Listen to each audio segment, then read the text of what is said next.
This keeping go inside, hold the bushing, and then as the bushing is making leaning only one of the axle to be stable, to keep having the both wheels on the ground, the truck will turn here and will make this movement.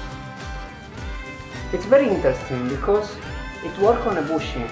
It uses technology that with the time has shown that it's just the best that you can do in longboarding, and it's not like a spring that can reach a point of breakage unless it's very heavy and strong. And why? Because the leaning is not so much, so actually you need a lot of strength from the bushing, because from a small leaning you get a very big curve. With professional riders, we show that it's not just a gimmick, but is a truck made with very strong materials that can take a lot of stress and is still behaving perfectly as the first day. In this bigger longboard we can appreciate how, staying more in the front, more versus the nose, we can have a higher top speed. Because the back part, the back track, is not acting on the turning, but is a pivot point itself that allow me to put more energy even in this kind of setup that is very, very loose. That will be definitely an exceptional long distance pumping. Right now, as you can notice, the back track is not a pivot anymore. It's turning as the front track. It gives me a good pumping at slow speed, but I cannot reach a higher speed. Instead, I put here all my weight, and the back track is acting like a pivot point.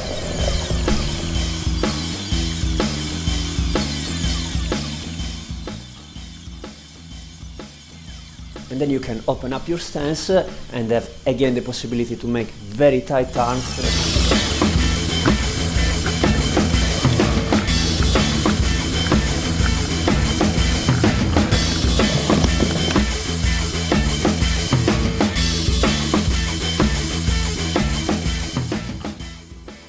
So each track has a particular intent, and we can say that the major arc fall in the same category of, for example, the original tracks or the Gullwing Sidewinder.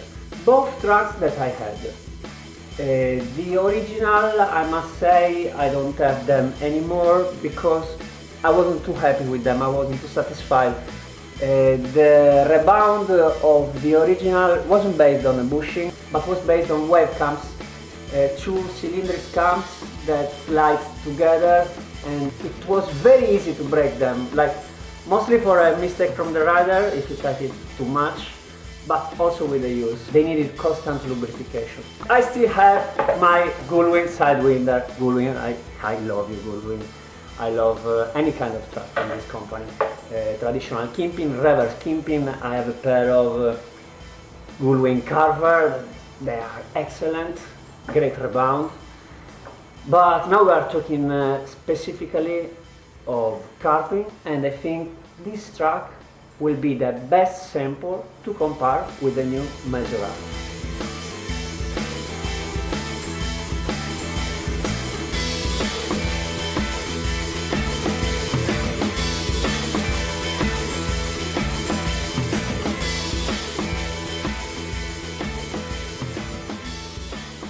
While the Gullwing Sidewinder is based on two kimpings, with the result that it is a traditional kimping track that turns 2 times more, The major arc is based on its way on two kimpings. I mean, kimpings on the bushing and kimping on this pivot point.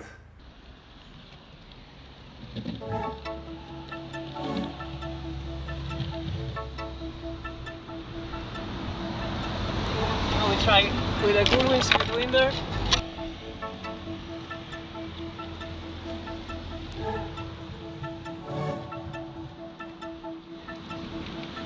That's the difference. As we can see in the sector 9, the wheelbase is actually more than 2 inches shorter than the major arc. A shorter wheelbase should produce a sharper turn, but still we can see that the major arc is more stable and even sharper than a Gullwing Sidewinder. The strange thing of this one is that it curves more, it turns better, and it's still more stable just because it's lower in the ground. As you see, this one cannot be so low in the ground because it's a double kimping. And lowering your center of gravity gives you just so much stability. The agility that these tracks give to you is on another level. You can slide, do your speed checks, the feeling is different. Those are tracks made for carving, but it's about getting used.